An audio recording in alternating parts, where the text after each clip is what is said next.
what can you tell me about what's in store for your plans with the new album, No Regrets?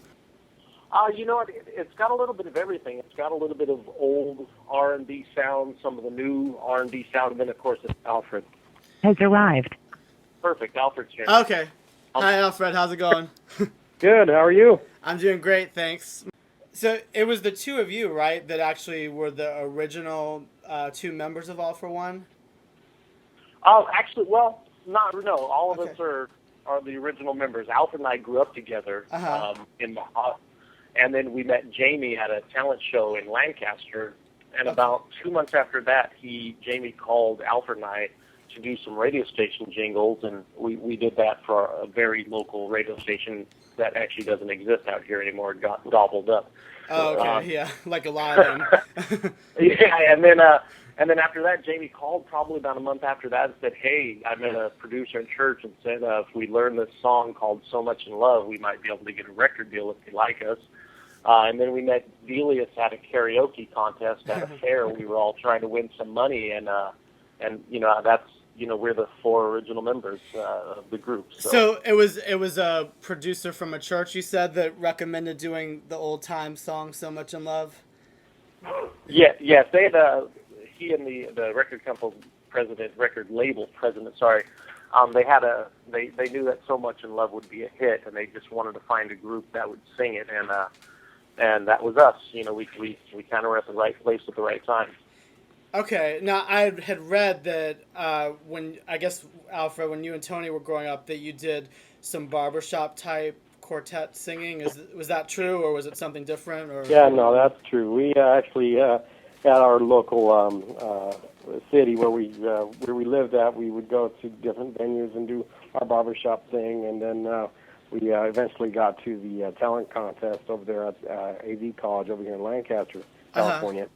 And that's where he competed against Jamie, and that's how we all kind of got together, Jamie, and later on came Delius. Okay, so you were actually competing against each other at first. Oh yeah, it was. Well, that's good that you were able to make something positive out of it instead of being rivals. This is good for all of us. Yeah, we were just talking about going back a little bit to when you guys had signed initially with Blitz Records, and then talking about the process of what your input was into the first All-4-One album, and with the songs you had written, and then with some of the remix you guys did, what that was like. And I was telling, Doug Morris had us listen to I Swear, and we critiqued it. He says, okay, good, you guys are going to put it on your album, and little guy named David Foster is going to produce it for you. Right. And that's actually how that came about. It wasn't even on the cover. I mean, it actually was. Yeah, the album was done. 500,000. The album was done. It had been mastered. The artwork was done. Everything was done. And then they came to us with I Swear, and they told us that Gerald Levert had turned it down. Oh yeah, yeah, and asked us to do it. So that's we said, okay. That's ironic, because then he ended up remaking another one, I guess, after you guys, that song, I'd Do Anything. He tried his hand with that one. I was going to just remark, there was a song I liked especially a lot on that album, which was actually, I think, the initial follow-up to I Swear, which was Breathless.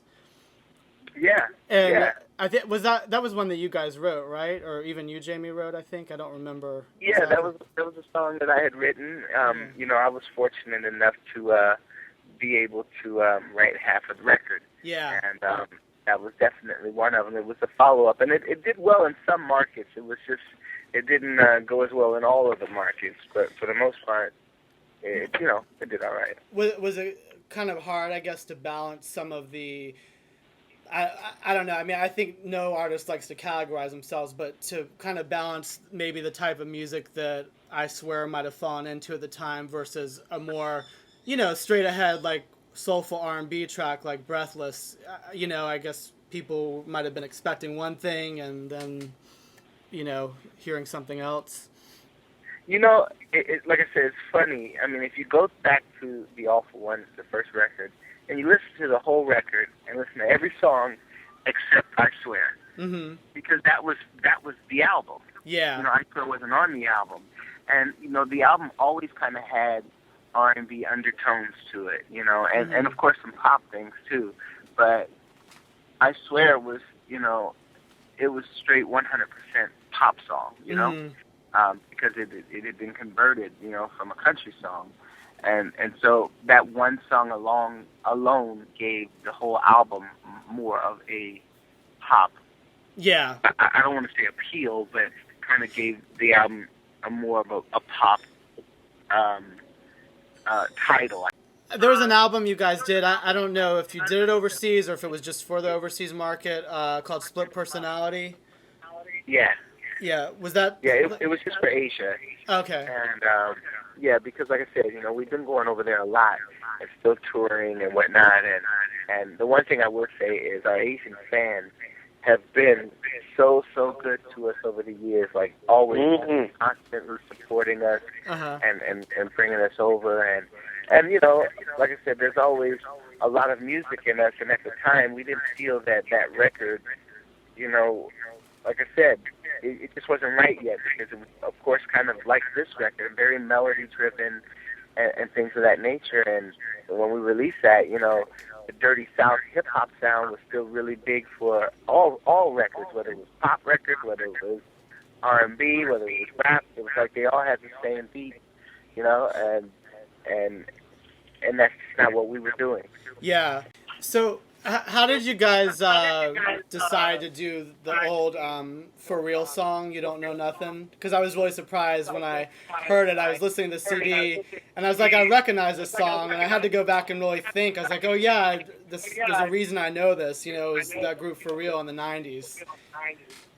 You know, we actually did a few shows with them, and they had opened for us on a couple of other shows. Oh yeah. And when we heard them sing it, we were like instant fans. Like we loved hearing them do that, because you know there were no other girls that could rock it like that. Yeah.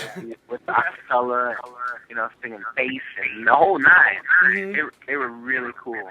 And you know, when we were trying to figure out what acapella song to do, you know, on all the previous records, all the acapella songs that we've done have all been a remake of an older song or something.